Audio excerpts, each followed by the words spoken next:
RFM Midi. Il est 12 h à Dakar et partout ailleurs au Sénégal. Mesdames, Messieurs, bonjour, bienvenue au grand journal de la radio Futur Média. Souleymane Niang. Au sommaire, vendredi, de tous les dangers pour les zones inondées. La météo annonce des pluies et des orages aujourd'hui et demain. Plusieurs membres du gouvernement sur le terrain. Nous retournerons à Sokone où les pluies de la semaine dernière ont détruit une centaine de maisons.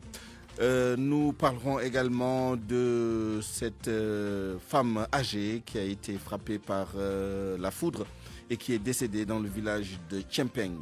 Le cri du cœur des albinos, ils se disent abandonnés par les autorités, vous les entendrez dans ce journal.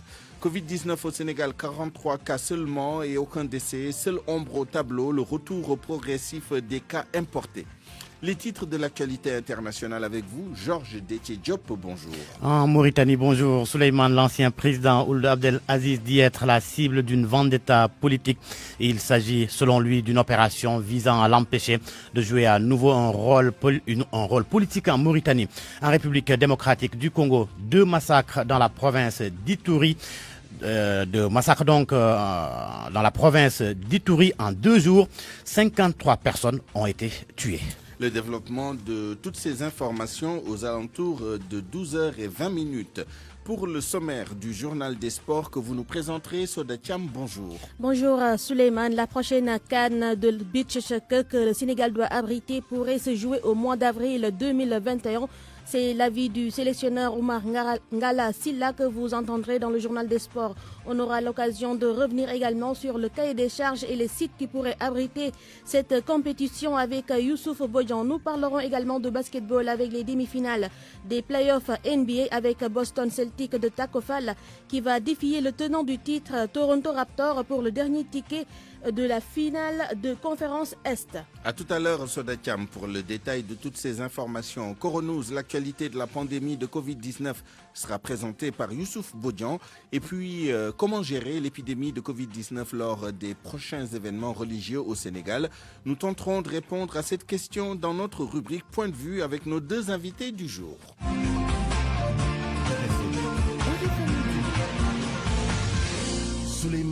D'abord, cet accident survenu dans le village de Tchempeng, encore dû aux intempéries qui touchent la région de Matam. Une femme âgée est décédée après qu'elle a été touchée par la foudre. Matam Ali Bandelnian. C'est une femme âgée de 77 ans qui a été foudroyée. Habitante de Tchempeng, dans la commune de Wourossidi, au cœur du département de Kanel, la victime revenait des champs. Surprise par la pluie, elle tenait coûte que coûte à rejoindre son domicile. Et c'est en cours de route que le drame est survenu. Elle a été touchée à quelques mètres de son habitation. Les premiers secours n'ont fait que constater les dégâts. C'est un corps sans vie qui sera acheminé vers le poste de santé de Tchempeng. Après les victimes de Wendou dans la partie du Ferlo du Canel, c'est le 3e mort en l'espace de 72 heures dans le département de Canel. Matam, Ali Bandelnian, RFM. Et puis une conseillère municipale de la commune de Thiaré-Ndialgui s'est donné la mort hier par pendaison. Elle était âgée de 55 ans et selon des témoins, elle avait développé des tendances suicidaires depuis la perte de son frère l'année dernière. Elle a été inhumée dans son village Saslinger sur ordre du procureur. RFM, la radio de toute l'actualité. Des pluies sont attendues ce vendredi et demain samedi, de fortes pluies accompagnées d'orages dans plusieurs localités du pays. Là-dessus, Pape Ngor Ndiaye de l'ANACIM, il fait d'abord le point sur les précipitations de la nuit dernière. Il a plu hier pratiquement sur les 3/4 sud du pays. Donc les pluies ont commencé vers Bakel et ont pratiquement fini vers la Petite Côte en effleurant le sud de la Presqu'île. Donc Dakar. Et des quantités assez modérées, de moyennes de pluie ont été notées sur une bonne partie du pays, à peu près une vingtaine de millimètres vers le centre et au sud du pays. Au niveau de Dakar, les pluies ont tourné entre 3 mm à Yoff, pratiquement 5 ou 7 mm à Kermassar, 3 mm à Dalifort et presque 19 mm à Rufisque. Maintenant, pour les prévisions de ces prochains jours, en commençant déjà par la journée du vendredi, on espère toujours des pluies au niveau de la façade ouest du pays, notamment au niveau des régions côtières, où des averses seront notées par moment, donc des pluies qui seront par moment relativement fortes au courant de la journée d'aujourd'hui, et même la journée du samedi aussi. Donc on a de l'instabilité, des orages et pluies qui vont persister au niveau des côtes sénégalaises, notamment partant de la Casamance jusqu'à Dakar pratiquement, entre la journée du vendredi et celle du samedi. Au lendemain de ces précipitations et alors que le ciel continue de menacer et qu'on note quelques précipitations ici ou là, retournons sur le terrain pour voir comment la situation évolue dans les zones inondées ou inondables. Et pour ce faire, nous allons dans la banlieue de Dakar pour retrouver notre correspondant sur place. Ndongoka, bonjour. Bonjour Souleymane. Alors, comment ça se passe sur le terrain? On a noté ce matin quelques gouttes de pluie dans certains quartiers, une pluie assez drue dans d'autres. Comment ça se passe dans la banlieue? Alors, il pleut à l'instant sur Keur Massar. Retenez que les sinistrés sont plus que jamais dans l'angoisse. Et tout à l'heure, nous étions à l'unité 2 de Keur Massar. Nous étions à l'intérieur et retenez donc c'est désormais une localité fantôme. Presque tous les résidents ont plié bagages. Il reste seulement quelques-uns dans les habitations, alors que dans ces domiciles, ces sinistrés, disent n'avoir vu aucune autorité en train de leur expliquer leur angoisse. Alors dans ces maisons, la montée des eaux pluviales a endommagé les mobiliers de salon. Au niveau du site de pompage des sapeurs-pompiers, Souleymane s'affaire toujours autour du dispositif. C'est à hauteur de Camille Basse sur les deux voies de Djahaï. Et ici, la circulation, il faut aussi retenir que la circulation est donc fermée aux véhicules puisque les pompiers et les agents de l'ONAS ont établi un pont pour faire passer les tuyaux. Et retenez aussi que le gouverneur de Dakar était venu hier à Keur Massar. Le chef de l'État est annoncé dans la banlieue et les sinistrés attendent donc sa venue. Mais ce qu'il faut retenir, c'est que le dispositif déployé par les sapeurs-pompiers est toujours là. Tout à l'heure, j'ai vu les 2 Zodiacs sur les 3 mobilisés. Et voilà, mis à l'eau. Et actuellement, ces Zodiacs sont entrés dans les quartiers de l'unité 3. Donc, Souleymane, ici, la situation est toujours la même. Les sinistrés n'ont pas encore noté une amélioration depuis que ces dernières fortes pluies a fait des dégâts. Et voilà, Souleymane, c'est l'ambiance qui règne ici à l'unité 2, entre l'unité 2 et l'unité 3 de Keur Massar. Merci Ndongoka qui était en direct avec nous. C'est dans ce contexte que le ministre de la Santé et de l'Action sociale effectue une tournée en ce moment dans les structures de santé de la banlieue impactées par les inondations. Abdoulaye Diouf Sarr a démarré par la commune de Rufisque-Ouest. Nous y reviendrons avec notre correspondant Abdou Diouf Diagne. Un autre membre du gouvernement sur le terrain, il s'agit du ministre de l'eau et de l'assainissement qui est en route actuellement pour Sokone. Au total, 100 maisons se sont effondrées à Sokone à cause des inondations et plus de 1000 personnes sont impactées selon le maire Moustapha Gueye. Ce matin donc, le ministre de l'eau et de l'assainissement, Serigne Mbaye Thiam, effectue une visite dans les zones inondées de Palmarin et de Sokone. Il vient de terminer l'étape de Palmarin et il se dirige actuellement vers Sokone. Restons dans la zone où une étude démontre que la commune de Dionewar ne peut pas échapper au phénomène de l'érosion côtière vu sa position. Des solutions sont cependant annoncées dans le cadre du projet de suivi des risques côtiers et solutions douces. La restitution de cette étude qui a duré 1 an a été faite devant les populations de cette commune insulaire. Aminata Goudjabi. Cette étude faite sur l'érosion côtière à Dionewar s'est d'abord penchée sur la position géographique de cette commune insulaire.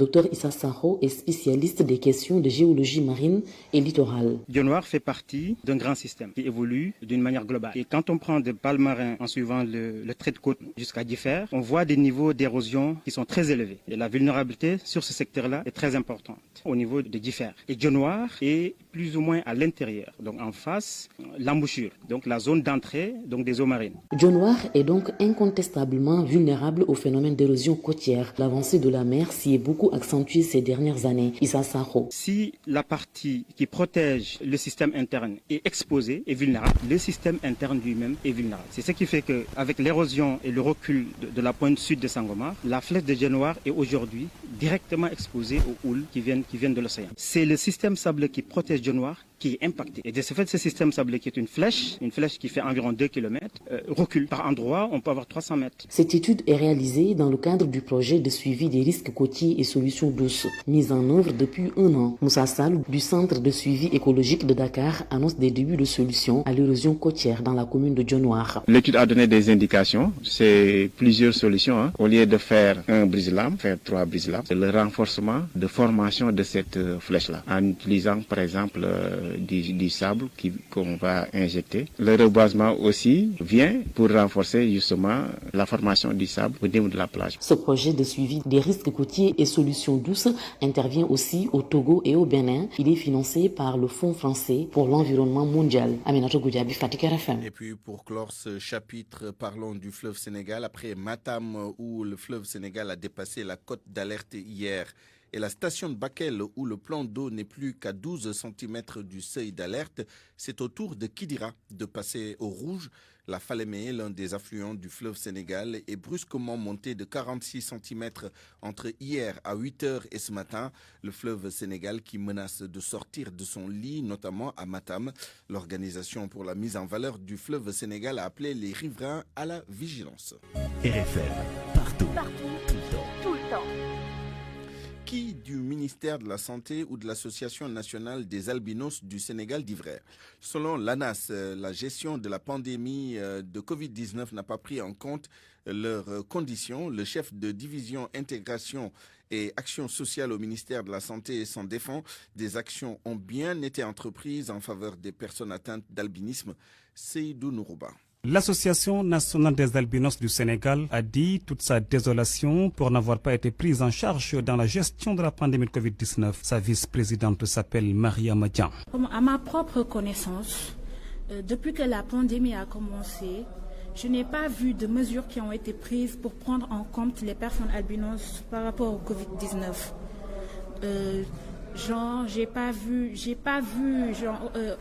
Une déclaration qui a fait sursauter le chef de division intégration et action sociale au ministère de la Santé et de l'Action sociale. Souleymane Diop rappelle que des actions ont bel et bien été entreprises en faveur des personnes atteintes d'albinisme. Avec la Fédération nationale des albinos du Sénégal, nous avons mené des activités au niveau de la région de Thiès, au niveau de la commune de Thiès. Et nous avons appuyé subventionner la Fédération nationale qui a permis et ça nous le faisons chaque année avec des octrois consistants de crème solaire. Au niveau national, l'ensemble des associations L'Association nationale des albinos du Sénégal va se pencher sur ce qu'il appelle sa condition. Un accompagnement sanitaire lui est plus que nécessaire pour mieux se protéger et vivre dans la dignité.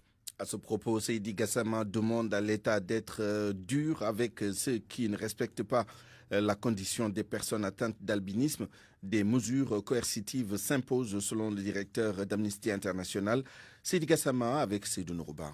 Elle m'a lancé un appel à l'État du Sénégal pour que justement notre système judiciaire soit intraitable par rapport aux personnes qui commettent des violences contre les albinos. Que les enquêtes soient sérieuses, qu'elles soient rigoureuses et que ces personnes soient appréhendées et traduites en justice. Nous appelons enfin l'État du Sénégal à ratifier le protocole facultatif à la Convention des Nations Unies pour les personnes handicapées, qui permet justement aux victimes, aux personnes handicapées, lorsque l'État présente des défaillances en matière de prise en charge, de pouvoir écrire aux Nations Unies et de déposer des plaintes. Le Sénégal a signé cette convention depuis 2007, mais il n'a pas encore ratifié.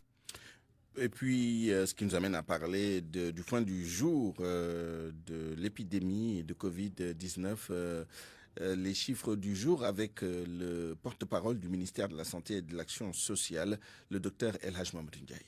Sur 1261 tests réalisés, 43 sont revenus positifs, soit un taux de positivité de 3,41%.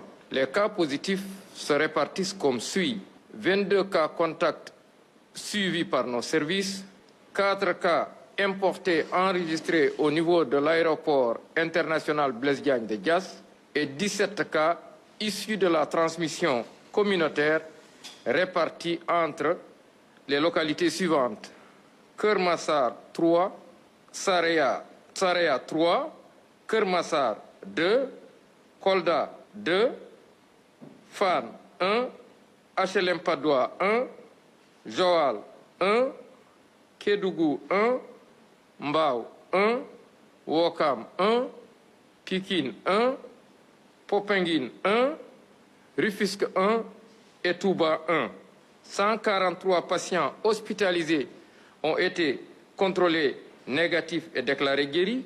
30 cas graves sont pris en charge dans nos services de réanimation. Aucun décès n'a été enregistré ce jeudi 10 septembre 2020. L'état de santé des autres patients hospitalisés est jugé stable. À ce jour, 14 193 cas ont été déclarés positifs, dont 10 350 guéris, 293 décédés et donc 3 549 patients sous traitement. Et puis notez que plus de 80 ressortissants sénégalais sont morts en France du coronavirus. Une révélation de Demba Sow, député de la diaspora, le parlementaire qui demande par ailleurs à l'Union européenne d'ouvrir son espace aérien au Sénégal au regard de son classement dans une analyse récente sur la manière dont 36 pays ont géré la pandémie. Demba Sow était l'invité d'RFM Matin. Au niveau de la France, vu les dossiers auxquels j'ai pu avoir accès en tant que membre de ce comité, il y a eu à peu près plus de 80 de nos compatriotes qui sont décédés du Covid-19. 80. Combien de corps ont été rapatriés? Les rapatriements, comme ce sont les familles, c'est à titre individuel. Bon, on aura les statistiques certainement à la fin avec le comité quand on va faire le rapport d'évaluation sur l'aide et comment on l'a distribuée, parce qu'elle était destinée en premier d'abord à ceux qui sont décédés malheureusement du Covid ou victimes malades du Covid. Donc on pourra avoir une évaluation ou un chiffre à l'issue justement de tout ce travail. Mais je sais comme il y en a beaucoup qu'on devait enterrer sur place, puisque vous connaissez le problème, maintenant que l'État a levé cette interdiction et que nos compatriotes reviennent chez eux, on pourra évaluer à la fin de tout ce processus le nombre de personnes qui ont été rapatriées chez nous. Le coronavirus a fait que l'Europe a fermé son espace aérien au Sénégal. Votre avis sur la question avec l'évolution de la maladie dans le monde? Je n'ai jamais compris la décision de l'espace Schengen de l'Union européenne, parce que quand même là, au moment où je vous parle, il y a 3 jours, un journal américain qui s'appelle USA Today, ce n'est pas n'importe quel quotidien, dit que le Sénégal est deuxième dans le traitement de la maladie du coronavirus, après la Nouvelle-Zélande et le Danemark. Alors, je n'ai pas entendu l'Allemagne, je n'ai pas entendu la France, je n'ai pas entendu les États-Unis, je n'ai pas entendu tous ces gros pays, et on nous dit qu'aujourd'hui, l'espace Schengen nous est fermé parce que la maladie fait, alors que, effectivement, les statistiques aussi montre l'évolution positive de la maladie. Je pense que l'Union européenne doit revoir sa position, et là j'appelle nos autorités à ce qu'ils disent à l'Union européenne de prendre ses responsabilités et d'ouvrir, parce que le Sénégal n'est pas en danger, au contraire, c'était à nous de leur fermer nos frontières. RFM, fréquente modulation 94.0, la radio en puissance. RFM. Souleymane Niang. Les grossesses précoces et les mariages précoces montent en flèche dans les établissements scolaires de la commune de Rufisque-Est. C'est ce qui ressort du diagnostic fait par le réseau Sigil Jigéen. Cette structure lance une campagne dénommée Deliver for Food. Un séminaire a été tenu à Rufisque pour impliquer les décideurs communautaires. Compte rendu Abdou Diouf Diagne. Mobiliser les leaders, élus locaux, associations de parents d'élèves en faveur de la santé de la reproduction des adolescents et jeunes et l'objectif de Deliver for Good. Les responsables de ce programme constatent que dans nos écoles, des filles sont toujours victimes de grossesses précoces. Fatou Bintousek est la présidente du groupe thématique éducation. Nous avons constaté qu'il y a un taux assez élevé de grossesses précoces dans les établissements scolaires, un taux assez élevé au niveau des mariages précoces, mais aussi l'accès à l'information est un déficit que nous avons noté au niveau de la fréquentation des centres conseils ados, mais aussi au niveau des établissements scolaires sur la santé de la reproduction adolescente-jeune. Cet appel trouve un écho favorable du côté de la commune de Rufisque-Est. Le maire Boubacar Albendoy s'engage à appuyer ce programme. La commune de Rufisque-Est qui s'est engagée sur un programme similaire depuis 2 ans va continuer, surtout dans le cadre de l'éducation, pour accompagner les jeunes filles à l'école, pour rester dans ces établissements. Et sur ce plan-là, la commune s'est engagée effectivement à les accompagner en dégageant globalement une enveloppe de 3 millions qui va accompagner non seulement le réseau Sigil, mais aussi sur le planning familial. Deliver for Good. Dans cette campagne pilotée par le réseau Sigil Digen, 3 communes sont ciblées: Rufisque-Est, Mbao et Keur Massar. RFM Rufisque, Abdou Diouf Diagne. Restons dans le domaine de l'éducation avec la grogne des étudiants orientés dans le privé. Ils étaient en sit-in ce matin devant l'ISCOM, l'Institut supérieur de commerce à Castor. Ils demandent le report des examens du BTS parce que n'ayant presque pas fait de cours cette année. Babacar Sall, leur coordonnateur, a été joint au téléphone par Georges Détié-Diop. Nous, les étudiants du privé, nous réclamons tout simplement le report dans l'immédiat, la date du BTS. Parce que tout simplement, les étudiants que l'État du Sénégal a orientés dans les privés n'ont pas, n'est-ce pas, le temps qu'il faut, n'est-ce pas, pour subir le BTS.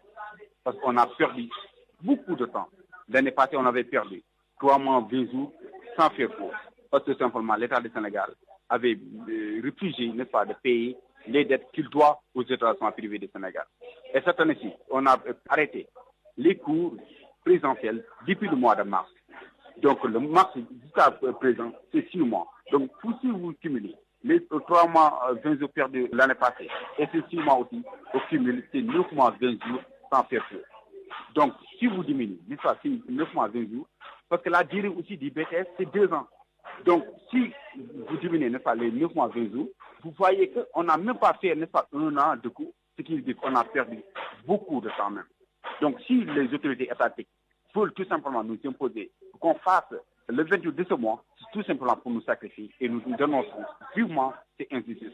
Et aujourd'hui, nous limitons, n'est-ce pas, tout simplement par un simple rassemblement et dans les jours à venir, on va descendre encore une fois dans les rues pour dénoncer ce qui nous revient de droit.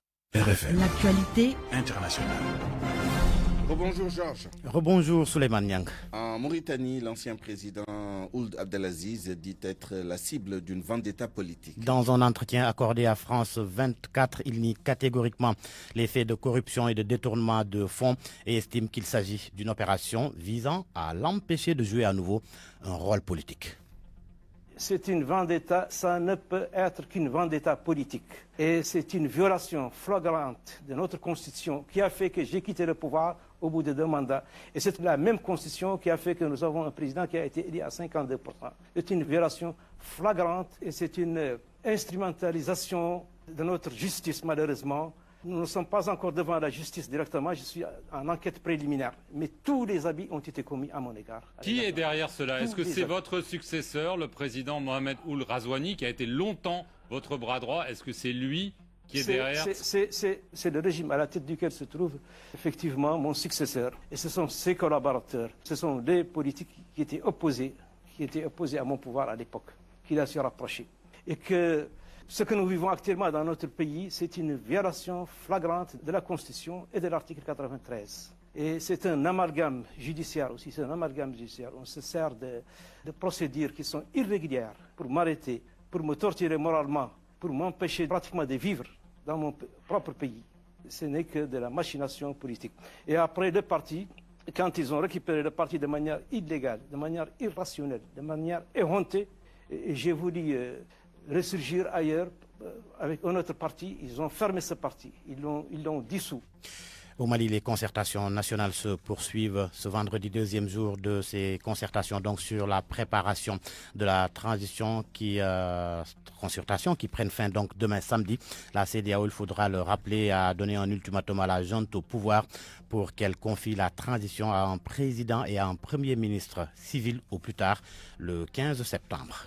2 massacres dans la province de l'Ituri, en République démocratique du Congo, des dizaines de morts. 58 personnes ont été tuées, d'abord 23 le 8 septembre, puis 35 2 jours plus tard. Le ministre provincial de l'Intérieur a accusé le groupe armé d'origine ougandaise des forces démocratiques alliées ADF d'être à l'origine de ces 2 massacres. Une délégation est attendue dans la région ce vendredi sur les questions sécuritaires.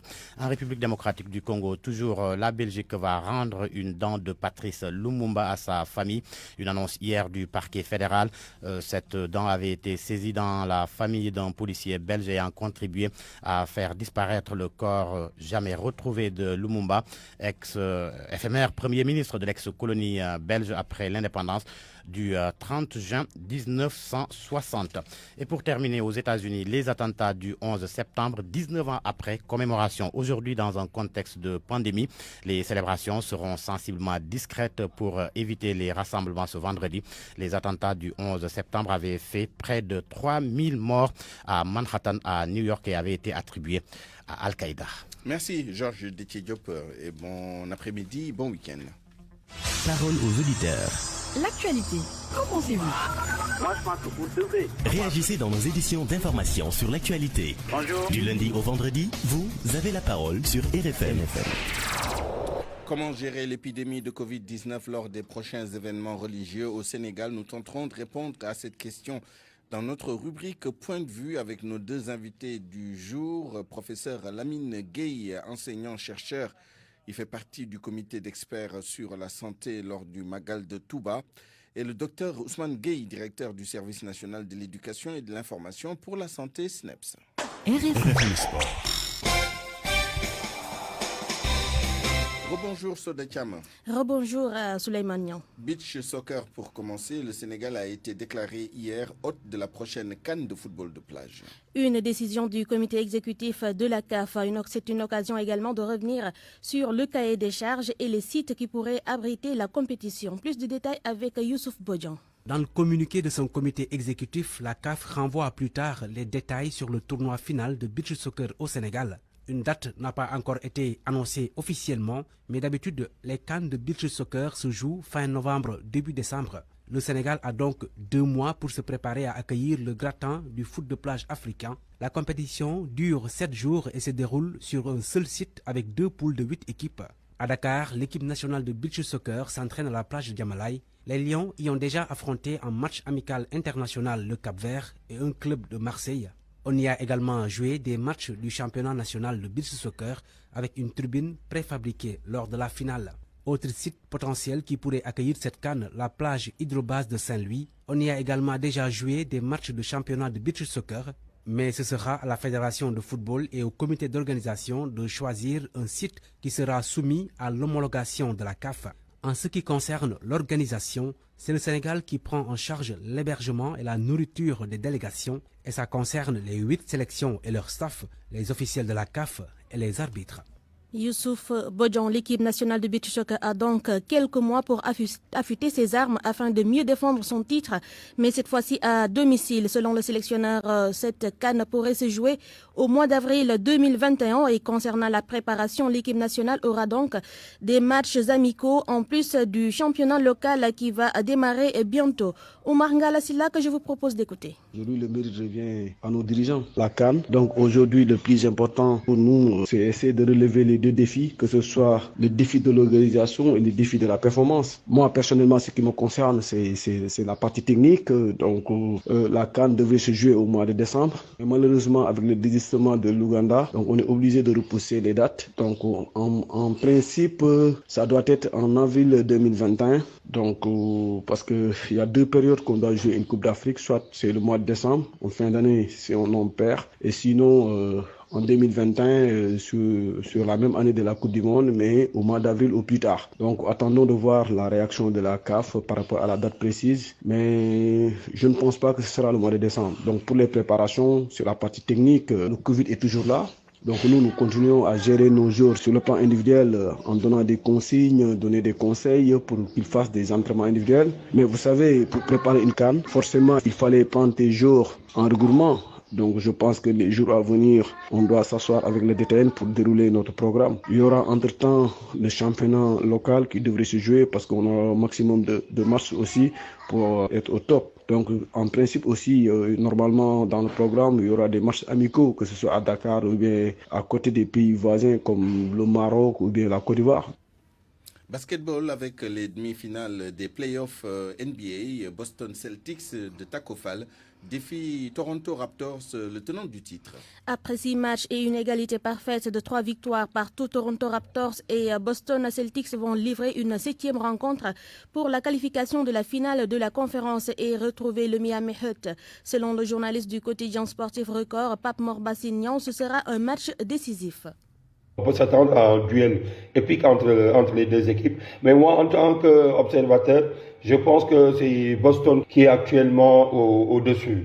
Du l'instant que c'est une équipe très régulière, une équipe qui a montré un bon plan de jeu durant toute la saison, mais aussi dans ses playoffs, avec des joueurs comme Jason Tatum, Kemba Walker, qui portent ses Celtics, même si Toronto a des joueurs de classe mondiale comme Kyle Lowry, Pascal Siakam ou le Nigérian Ogua Anunoby.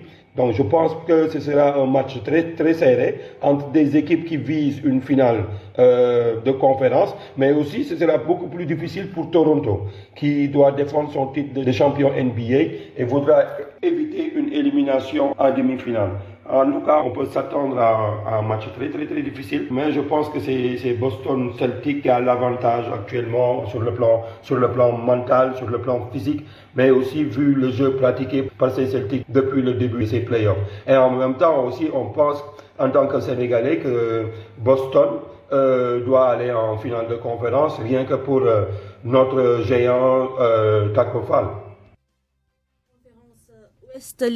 Los Angeles Clippers fera face donc au Denver Nuggets Suleiman pour le compte du match 5. Ce sera dans la nuit de ce vendredi à samedi.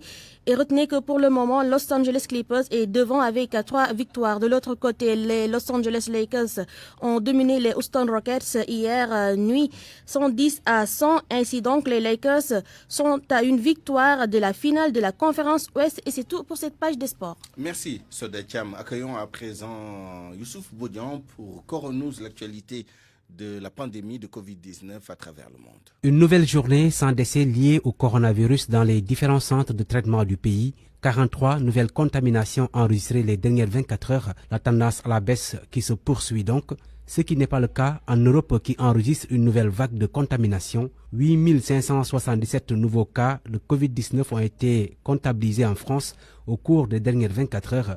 Un chiffre supérieur à celui des 2 derniers jours, mais le nombre de patients entrés en réanimation a été moins élevé que la veille. Un conseil de défense dédié aux mesures contre la Covid-19 se tient ce matin à l'Élysée. De nouvelles mesures pour limiter la circulation du virus et la reprise de l'épidémie seront annoncées à son issue. Parmi elles pourraient notamment figurer des reconfinements locaux sous conditions. La période d'isolement des personnes contaminées ou ayant été en contact prolongé avec une personne infectée devrait quant à elle être écourtée à 7 jours contre 14 actuellement. En Espagne, la Catalogne a annoncé 1215 nouveaux cas positifs au Covid-19 et a enregistré 4 décès ces dernières 24 heures. La Russie signale 5504 nouveaux cas en 24 heures.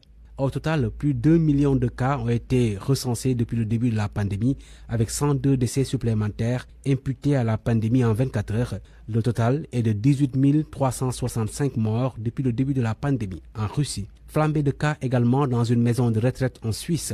7 personnes âgées sont décédées depuis la semaine dernière dans cette maison de retraite située dans le canton de Fribourg en Suisse. Là-bas, l'épidémie de Covid-19 est repartie à la hausse comme dans le reste de l'Europe. Le coronavirus qui est encore intraitable, mais quelques rares médicaments ont démontré leur efficacité contre ce virus, dont les corticoïdes. Ils réduisent en effet la mortalité grâce à leur combat contre l'inflammation. Mais ces médicaments qui sont également utilisés au Sénégal sont indiqués que pour les formes sévères ou critiques de la maladie, insiste l'OMS. La presse de ce vendredi 11 septembre 2020, lue et commentée par Georges Déthié Diop. Du nouveau dans la guéguerre à la cour d'appel de Kaolack, l'affaire opposant les juges Yaya Amadou Dia et Ousmane Kane. L'observateur révèle que l'IGAJ, l'inspection générale de l'administration de la justice, a remis son rapport au ministre de la Justice. Et Amadou Yaya Dia est annoncé devant le conseil de discipline. Quant au journal Le Quotidien, il informe que le rapport d'enquête de l'IGAJ a été transmis hier jeudi au premier président de la Cour suprême. Et mon confrère de souligner que selon le ministre de la Justice, Cheikh Ahmed Tidiane Koulibaly ne manquera pas d'y apporter un traitement approprié. À la Cour suprême, on travaille, mais à la CREI, on se tourne les pouces. C'est ce qu'affirme en tous les cas Libération. Selon mon confrère, la commission d'instruction est en pause depuis 2018 et la Cour s'est réunie pour la dernière fois en 2015. Hier, le président Macky Sall, président de la coalition Benno Bokk Yakaar, a reçu les membres de la dite coalition. Une réunion en mode visioconférence. Selon l'AS, il s'agissait de faire le point des activités politiques et gouvernementale de la mouvance présidentielle, notamment le dialogue politique, la Covid-19 et la gestion des inondations. Et le moins que l'AS puisse dire est que Macky Sall a armé Benno et demandé à ses membres de ne pas laisser le terrain politique à ceux-là qu'il appelle les vendeurs d'illusions qui sèment le doute dans l'esprit des Sénégalais, alors que son gouvernement a fait un travail remarquable pour combattre les inondations. Dans le cadre de la lutte contre les inondations, justement, Enquête fait savoir que les populations de Mbao, durement éprouvées, ne veulent pas des eaux de Keur Massar dans leur marigot. Elles réclament son drainage et clouent au pilori Serigne Mbaye Thiam, le ministre de l'eau et de l'assainissement, qui a évoqué l'idée de drainer les eaux pluviales de Keur Massar et environ vers le marigot de Mbao. Les dégâts collatéraux des fortes pluies dans le département de Linguère. Source A apprend qu'avec l'effondrement du pont de Holhol, un éleveur à bord d'une moto Jakarta a été emporté par les eaux d'un ravin quand il a voulu récupérer l'une de ses chaussures. Mon confrère indique aussi que l'examen du BFM du 14 septembre ne tient plus qu'à un fil dans certains centres secondaires comme ceux de Labgar et Kadimadia à cause de la dégradation des infrastructures. Pour ce qui est du baccalauréat, les résultats sont connus. Les résultats du premier tour. L'observateur parle de réussite en question. L'Obs relève qu'avec un taux provisoire de 24% admis d'office et 34% autorisés à passer les rattrapages du second tour, la session 2020 du baccalauréat bat tous les records de réussite. Mais ce qui aurait dû être un satisfecit pour l'enseignement national est devenu, selon le journal, un sujet à controverse. Mérite ou facilité, à quel baromètre faut-il jauger le bac? L'Obs pose le débat. Pendant ce temps, le quotidien s'entretient avec le recteur de l'université Gaston Berger de Saint-Louis sur la rentrée ratée. Le professeur Ousmane Tiaré invite les étudiants à lever leur mot d'ordre de grève, à retourner dans les amphis pour ensuite poursuivre les négociations afin de sauver l'année. Le quotidien rapporte que pour le professeur Tiaré, l'université ne peut être un espace de non-droit où une communauté exerce la violence sur les autres. Toutefois, il écarte pour le moment tout recours à l'usage de la force pour reprendre les enseignements. Entretien à lire à la page 3 du journal Le Quotidien. Dans le journal Le Soleil, il est question du plan d'investissement 2020-2024 pour un système sanitaire résilient et pérenne. Le quotidien gouvernemental informe que le président a décidé, à l'issue d'une réunion hier, de le doter d'un budget de 500 milliards de francs CFA. Objectif: améliorer l'offre de services de santé et d'action sociale. Ainsi, les hôpitaux principaux et Dalal Diam seront de niveau 4. Un coup d'œil à nouveau dans l'Observateur. Le journal décrypte la stratégie politique de Ousmane Sonko fondée sur une opposition radicale au pouvoir. Avantages, contre-coups et limites d'une opposition à Macky Sall, c'est à la page 3 de l'Observateur qui note que le leader du PASTEF semble seul dans son combat contre le régime. Idrissa Seck, lui, est critiqué pour son message laconique sur les inondations. Du moins, si l'on se fie au quotidien Les Échos. Conséquence, le journal apprend que le patron de Réumi a instruit les cadres de son parti et le secrétaire national chargé des inondations de réfléchir sur la question, de voir ce qui a été fait jusque-là et de lui faire un rapport détaillé. À vos kiosques et bonne lecture. À 12h38, bienvenue à Point de vue. Comment gérer l'épidémie de Covid-19 lors des prochains événements religieux au Sénégal? Nous allons discuter de ce sujet avec nos deux invités du jour. J'ai nommé le professeur Lamine Gueye, enseignant-chercheur et membre du comité d'experts sur la santé lors du Grand Magal de Touba. Professeur, bonjour. Bonjour. Nous sommes également avec le docteur Ousmane Gueye, directeur du Service national de l'éducation et de l'information pour la santé SNEPS. Docteur Ousmane Gueye, bonjour. Bonjour. D'abord, professeur Lamine Gueye, nous avons entendu toutes les instructions qui ont été données par le comité d'organisation en accord avec le comité d'experts pour la bonne tenue du Magal de Touba au plan sanitaire et eu égard aux risques sanitaires que pose l'épidémie de Covid-19. Très sommairement, est-ce que vous pourriez revenir sur l'essentiel de ces mesures et surtout nous dire s'il sera possible, d'après vous, ou comment sera-t-il possible, d'après vous, de faire respecter ces mesures par quand même des millions de personnes ou des centaines de milliers de personnes qui pourraient faire le déplacement de Touba? Merci beaucoup. Je vous remercie pour l'invitation. Je salue mon collègue, le docteur Ousmane Gueye, et le remercie pour toutes les contributions qu'il est en train de déployer dans le sens de la communication contre la Covid. Je voudrais, avant de répondre à votre question aussi, exprimer toute ma compassion et mon soutien moral aux patients victimes de Covid et aux familles qui ont eu à enregistrer des décès suite au Covid. De même, cette compassion, je l'exprime envers toutes les familles qui souffrent actuellement des effets des inondations, thème que vous avez débattu d'ailleurs tout à l'heure sur votre journal. Exact. Voilà, alors, le comité d'organisation du Grand Magal, vous le savez, est en train de travailler sur les différentes activités qui vont être menées pendant ce Magal, qui est un Magal spécial parce que va se dérouler en période de Covid. Et vous avez entendu parler des instructions données par le Khalife général des Mourides. Et vous savez que c'est lui qui organise. Exact. Le comité est dans l'exécutif, mais sur le plan conceptuel, sur le plan des orientations, c'est le guide moral de toute la communauté qui oriente. Et il a donné des instructions claires. D'une part, respecter le vœu du Cheikh Ahmadou Bamba, créateur du mouridisme, de la Mouridia, qui avait appelé tous les fidèles et aussi tous les sympathisants d'ailleurs à célébrer cette journée. Et donc, l'un des éléments clés, vous l'avez entendu de la bouche du porte-parole du Khalife général des Mourides, c'est que le Magal sera bien célébré au Sénégal en l'année 2020. La deuxième chose importante, le Khalife a insisté sur le fait qu'il faut beaucoup de prévention pour qu'il n'y ait pas d'impact sur l'évolution du Covid au Sénégal. Et l'une des mesures importantes, c'est le respect des mesures barrières.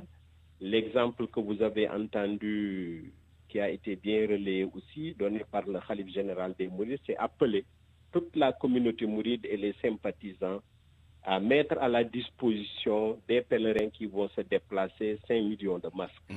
Je pense que c'est une mesure extrêmement importante parce que vous savez que l'une des dispositions majeures actuellement efficaces, démontrées scientifiquement, c'est le port de masque. Vous avez vu que même les pays qui avaient déployé des mesures de confinement extrêmement strictes qui ont duré longtemps, quand ils ont eu à lever ces mesures, sont revenus sur le port de masque et l'ont imposé quasiment dans tous les lieux publics. Je crois que donc cette mesure, elle est très importante. Au-delà du port de masque, et le Khalife lui-même a donné l'exemple. Ça, je pense que tous les Sénégalais ont vu actuellement le port de masque et la protection que le Khalife met.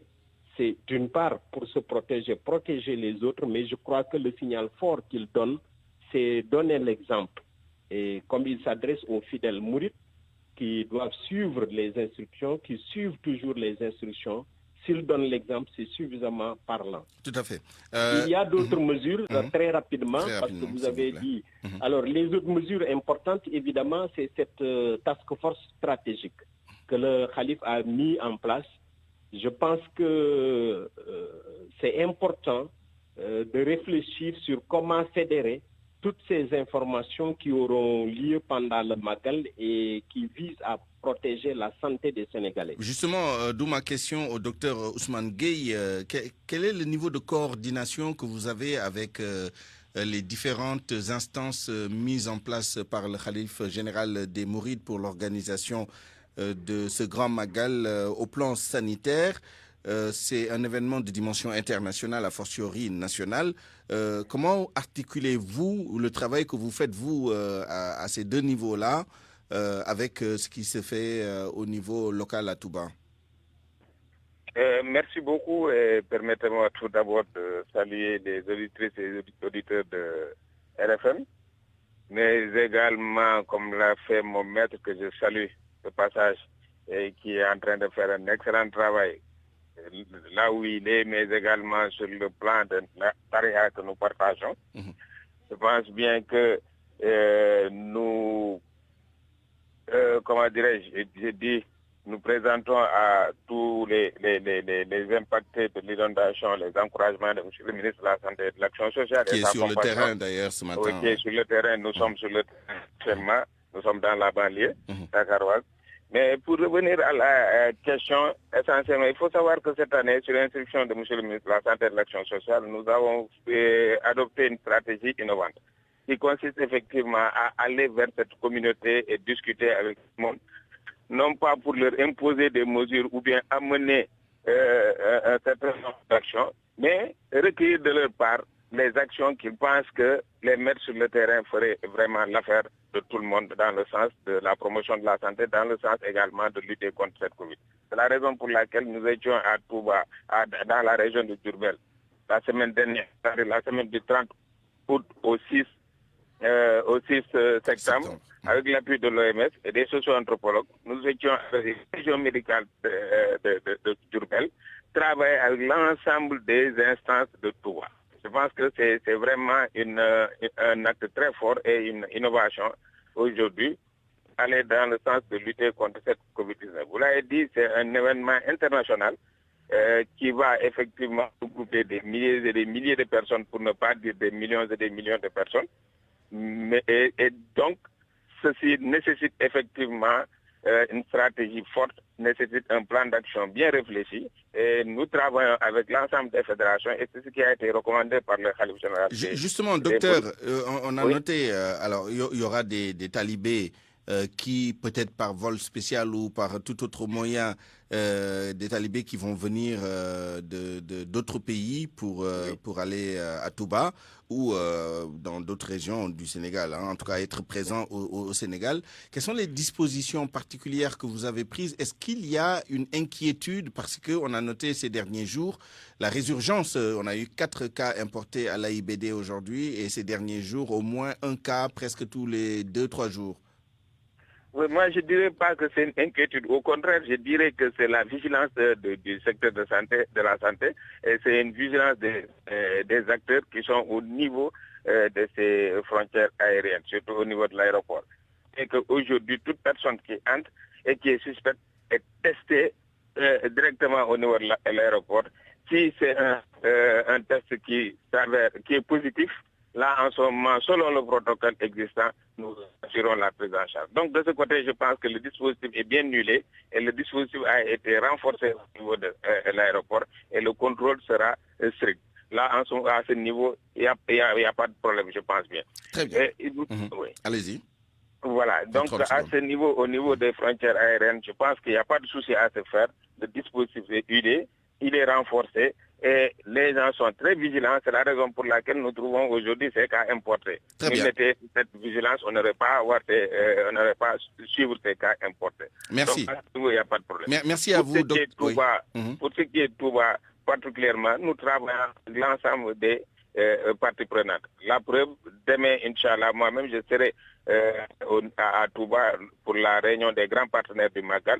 Mais dans la semaine du 15 au 17, nous allons accompagner la région médicale dans l'élaboration de leur plan d'action de communication. Ce qui veut dire qu'aujourd'hui, au niveau du ministère de la Santé, nous accordons une importance particulière au Magal de Touba et nous allons tous les moyens pour effectivement aller dans le sens d'apporter une communication, une sensibilisation adéquate afin d'amoindrir les risques de cette pandémie. Merci, Dr Ousmane Gueye. Merci pour votre disponibilité et pour toutes ces informations. Le dernier mot au professeur Lamine Gueye pour nous dire si vous attendez, disons, des effets positifs de la tenue de ce Magal spécial. Est-ce que vous pensez, par exemple, qu'au lendemain de ce Magal, les gens, notamment les pèlerins, vont perpétuer toutes ces mesures barrières qui leur ont été édictées par le khalife général.